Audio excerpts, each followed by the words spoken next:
Hello everyone and welcome to the Wolfszeit channel. Today we have a very special topic, I mean always special, the Mounted Archer meta build. And to dive directly into it, it's a very good choice for new players who want to enjoy Mounted Archer gameplay in an MMORPG, for example. But it's also for hardcore veterans who are searching for the best PvP meta build in Mounted Archery. So my friend Vrahets made this awesome build and he's a very legendary archer. I mean, you can look at the videos yourself. They are linked down in the description. So for the new players, in short, how to make this build is pretty easy. You select human, then you select Zidoyan. First you select custom build, of course. Zidoyan, pretty easy everywhere. Zidoyan, age 30, perfect. Size 178 centimeters in height. This is pretty important to save you a few attribute points. Then of course you also need to adjust the weight of your character. This is pretty easy. You can also change the weight later. You can also change your age later with an alchemist or a cook if you're a new player and you don't know that. But set it to stout. This is very important. The other points you can set wherever you want because you can easily change them in game however you want. But more to that in a second. So this is it. This is it. This is how you make this build.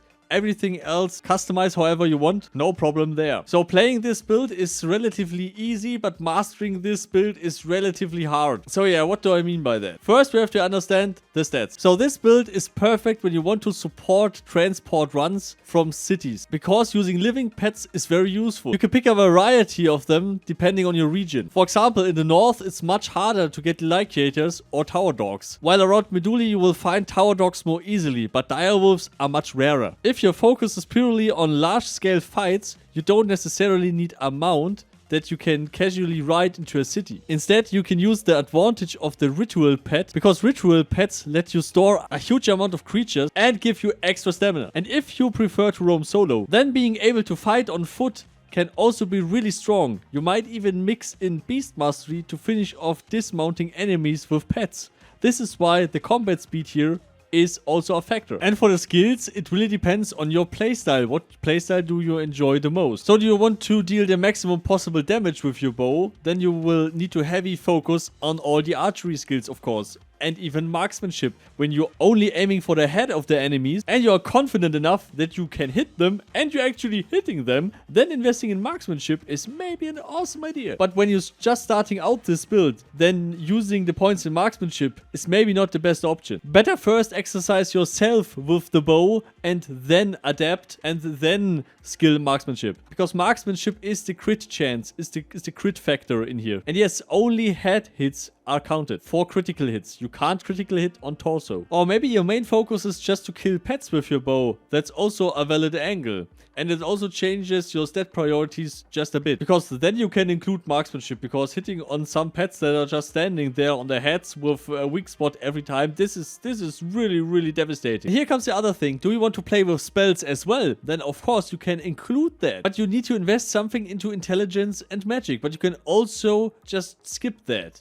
The thing is, some of these magic spells are very useful. Like Purify yourself from corruption, for example. Which is really annoying as a mounted archer because this is your kryptonite. And when you want the most versatile build of that, then you can combine bow, magic and even lance riding with a hybrid style. But your armor weight might be limited. Or you sacrifice one area a little bit and then you're getting better on foot. For maybe some dungeon group content while being a very good foot archer and still being able to engage a little bit in close combat. Some even combine that with dismount equipment, like specialized dismount weapons. Some lances, for example. But now to the Clade choices. Humans with the most skill points available, they are excellent for the versatile build. Because of the more attribute points you have, because of all the clades you can choose, or you change this build to a Thursar. They have the highest strength scaling, which is often underestimated for mounted archery. Especially the bow strength directly affects projectile speed, and this can be also a hidden advantage when you combine that with the combat effectiveness when you are on the ground. When you were suddenly dismounted and you have no other choice just to engage in close combat or something like that. Or a Veela, but nowadays they can actually work pretty well as a hybrid between mounted archer and foot archer. The high speed run makes them great for kiting, and in many PvP open sandbox MMORPGs, kiting and speed is effectively winning the fight. Because the guy who has more speed has often the choice of I take the fight or I go, which automatically leads to a higher kill death rate, of course. And if your aim is good as a Veela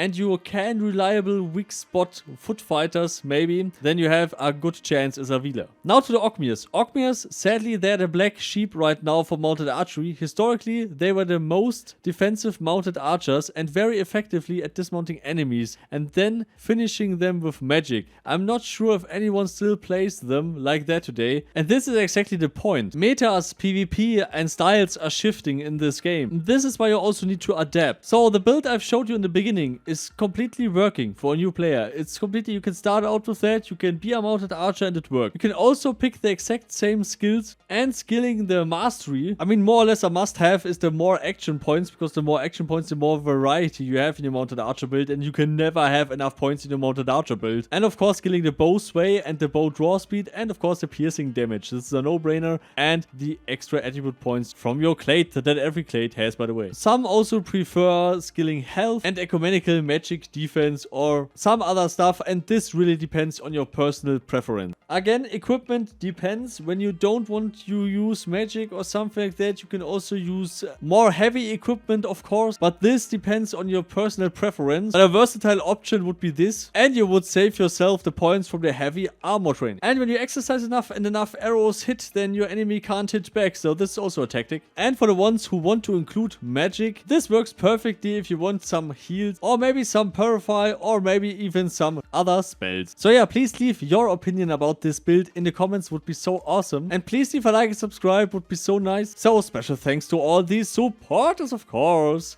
Carmel, Lucario, Mr. Minerva, Damn Tired, Ronus, Paternax, Cologne Bulldog, and all the others, of course. So never forget to make your mounted archer hard.